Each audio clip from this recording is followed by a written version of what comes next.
کہ جو کچھ تیرے پاس ہے اسے تھامے رہ. اور کیا ایک ایماندار کے پاس چیز ہوتی ہے جس کو اس کو تھامے رکھنے کی ضرورت ہے؟ اس کا قیمتی ایمان اور کلام سے وفاداری کرتے رہنا. انسان سے وفاداری نہیں، کلام سے وفاداری کرتے رہنا. اور جب ایک انسان کلام اور خدا سے وفاداری کرتا ہے تو انسان کے ساتھ اس کی وفاداری خود بخود نکلتی ہوئی نظر آتی ہے. قیمتی ایمان کی حفاظت کرنا بہت بڑا چیلنج ہے. اسی لیے مکاشفہ 2 باب کی 10ویں آیت میں لکھا ہے کہ جان دینے تک بھی وفادار رہ تو میں تجھے زندگی کا تاج دوں گا. کیونکہ اس کے لیے چیلنج کیا ہے کہ آپ نے آخری سانس تک، جب تک خدا نے آپ کو اس دنیا میں جسمانی طور پہ زندہ رکھا ہے، آپ نے وفاداری سے زندگی بسر کرتے جانا ہے. جو کچھ تیرے پاس ہے اسے تھامے رہ تاکہ کوئی تیرا تاج چھین نہ لے. یہ کوئی چوری ہونے والی بات نہیں ہے یا زبردستی کوئی نہیں چھینے گا، بلکہ اگر آپ ثابت قدم رہیں گے تو خداوند اس تاج کی ملکیت آپ کے ساتھ رکھے گا. لیکن اگر آپ ٹریک سے ہٹ جائیں گے تو ایسا لگتا ہے کہ شاید یہ تاج کسی اور حقدار کو مل جائے. جیسے عیساؤ کی نادانی نے اس کے پہلوٹے کا حق اس سے چھنوا دیا اور یعقوب کو دے دیا گیا. ساؤل اپنی جلد بازی کی وجہ سے بادشاہ کے منصب سے محروم ہو گیا اور اس کی جگہ بادشاہ داؤد بن گیا. یہودا اسکریوتی نے جو گناہ کیا، جو دھوکہ دیا، ایک خداوند کے ساتھ رہا تقریباً 3 سال تک. بہت بڑی ذمہ داری تھی اس کے پاس، لیکن دھوکہ دہی، لالچ نے اس کو رسالت سے محروم کر دیا اور اس کی جگہ متیہ نے لے لی. خداوند مجھے اور آپ کو یاد دلانا چاہ رہا ہے کہ جو کچھ میرے پاس ہے، جو کچھ میری کلیسیا کے پاس ہے، اسے تھامے رکھیں تاکہ کوئی میرا اور ہماری کلیسیا کا تاج چھین نہ لے. لیکن جب یہ سارا کام کلیسیا کرتے ہوئے نظر آئے گی تو پھر دیکھیے کہ خدا جو ہے وہ اجر بھی بخشتا ہے. اور وہ اجر کیا ہے؟ 12ویں آیت، جو غالب آئے میں اسے اپنے خدا کے مقدس میں ایک ستون بناؤں گا. خدا کے مقدس میں ایک ستون خدا جو ہے وہ کہتا ہے میں اسے بناؤں گا. کون؟ جو آزمائشوں پہ غلبہ پاتے پاتے خداوند کی حضوری میں آگے بڑھیں گے. سلیمان کی ہیکل کے برآمدے میں 2 ستون تھے. ایک ستون کا نام یقین تھا، جس کا مطلب وہ قائم رہے گا، اور دوسرے ستون کا نام بوئز تھا. اس کا مطلب بھی بڑا ہی مضبوط اور اچھا ہے، جس کا ہے مطلب کہ اس میں قوت ہے.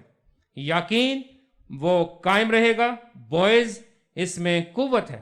جب ہم ستون کی بات کرتے ہیں تو اس کا مطلب ہے مضبوط چیز، استحکام اور تحفظ والی چیز. لیکن یہ ہیکل کے برآمدے میں تھے دونوں ستون، مگر خداوند جو وعدہ کرتا ہے وہ کیا ہے؟ 12ویں آیت میں کہ جو غالب آئے میں اسے اپنے خدا کے مقدس میں، یعنی کہ مقدس کے اندر ایک ستون کے طور پہ وہ بنائے گا، نہ کہ باہر برآمدے میں جس طرح کے سلیمان کی ہیکل کے برآمدے میں 2 ستون تھے. ایمانداروں کے لیے مکمل تحفظ کی بات کی جا رہی ہے. اور فلدلفیا کی کلیسیا اس بات کو، اس استحکام کو، اس مضبوطی کو بڑی زبردست طریقے سے سمجھ رہی تھی، کیونکہ جس جگہ پر فلدلفیا کلیسیا کا وجود تھا وہ ایک پہاڑی علاقہ تھا، اور وہاں پہ زلزلے آنا ایک معمول کی بات تھی. جھٹکے جو تھے، آفٹر شاکس، ان کا آنا بھی معمول کی بات رہتی تھی. جب کبھی بھی زلزلے آتے تو فلدلفیا کے شہری اپنے علاقوں سے نکل کے خوف زدگی کی حالت میں، غیر یقینی کی حالت میں باہر نکل جاتے، اپنی عمارتوں سے باہر نکل جاتے. جس طرح کہ ہمارے ہاں بھی خاص طور پہ شمالی علاقہ جات میں جب زلزلے آتے ہیں یا کبھی لاہور میں زلزلے آئے تو ہم کیا کرتے ہیں کہ ایک دم ہم اپنے کمروں سے باہر نکل جاتے ہیں، چھتوں پہ چلے جاتے ہیں یا بالکل زمین پہ آ جاتے ہیں. ایسے یہ لوگ شہروں کو چھوڑ کے بھاگ جاتے تھے، میدانوں میں زندگی بسر کرتے تھے. لیکن خداوند ان کو بتاتا ہے کہ اب آپ کو باہر بھاگنے کی ضرورت نہیں ہے، اب آپ کو کسی اور پناہ لینے کی ضرورت نہیں ہے، کیونکہ اگر آپ غالب آتے ہو سو ایمانداروں کے لیے میری طرف سے مکمل تحفظ موجود ہوگا کہ آپ کو کبھی باہر نکلنے کی ضرورت نہیں ہے، کیونکہ وہ تحفظ جس جگہ آپ کو دیا جائے گا وہ ایک ایسا شہر ہے جہاں سے کوئی دوست رخصت نہیں ہوتا۔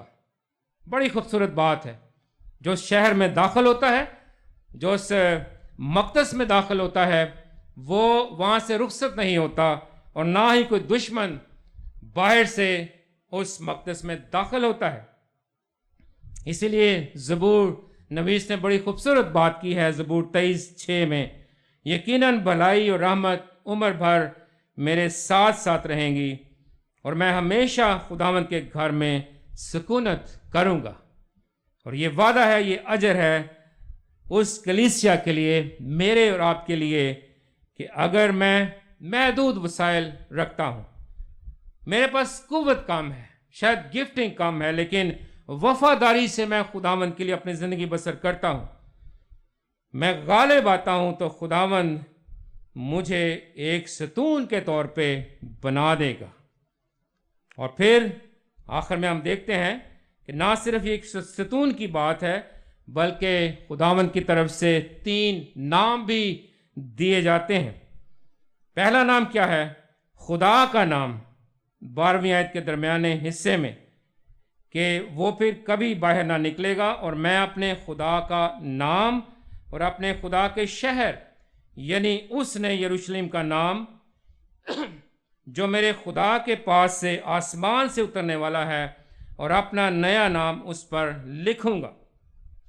پہلا نام جو خداوند اپنے وفادار لوگوں کو بخشتا ہے وہ ہے خدا کا اپنا نام، خدا کی ملکیت بن جانا۔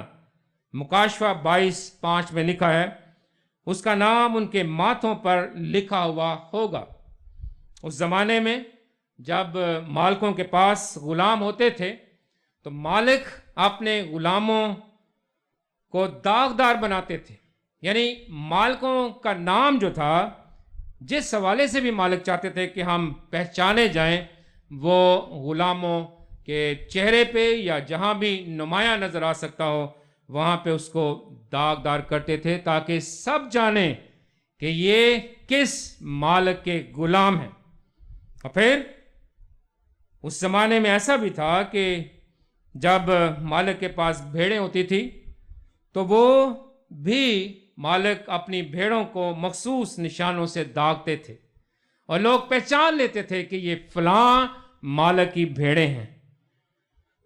اس لیے ہم جب اس آیت کو دیکھتے ہیں کہ اس کا نام ان کے ماتھوں پر لکھا ہوا ہوگا، اس کا مطلب ہے کہ ہم جب وفاداری سے اس کی خدمت کریں گے، اس کی حضوری میں زندگی بسر کریں گے، تو ہمارے لیے خدا اپنا نام ہمیں بخشے گا، ہم اس کی ملکیت ہوں گے۔ جس طور پہ کہ پرانے عہد نامے میں ہم دیکھتے ہیں کہ سردار کائن کی پیشانی پر ایک کتبہ باندھا جاتا تھا جس پر لکھا ہوتا تھا خداوند کے لیے مقدس۔ یہ خداوند نے اس خادم کو، اس میرے فرزند کو خداوند نے اپنے لیے مخصوص کر لیا ہے، علیحدہ کر لیا ہے، یہ میرا ہے، اور اس لیے خدا اپنا نام بخشتا ہے۔ ایک اور نام ہے، اور وہ کیا ہے؟ اسی آیت میں نئے یروشلم کا نام، یعنی اس شہر کی بات ہے جس کا ذکر ہمیں ملتا ہے، وہ جگہ، وہ مقام جو خداوند اپنے لوگوں کو بخشتا ہے۔ ہم اکثر نئے یروشلم کے تعلق سے گیت گاتے ہیں، مکاشفہ میں بار بار اس یروشلم کا ذکر ملتا ہے، اور ہر ایک کی خواہش ہے کہ جلد سے جلد اس شہر میں جایا جائے، خداوند کی حضوری میں اس شہر میں سکونت اختیار کی جائے۔ اور آخری جو نام ایسے لوگوں کو دیا جاتا ہے وہ کیا ہے؟ وہ ہے اپنا نیا نام۔ اور یہ کون ہے اپنا نیا نام دینے والا؟ یہ حقیقت میں خداوند یسوع مسیح ہے، جس کے ساتھ ایماندار کی شناخت ہوتی ہے۔ آج اس کلام سے ہم اپنے سامنے 2-3 باتیں رکھ سکتے ہیں۔ پہلی بات کہ فلدلفیا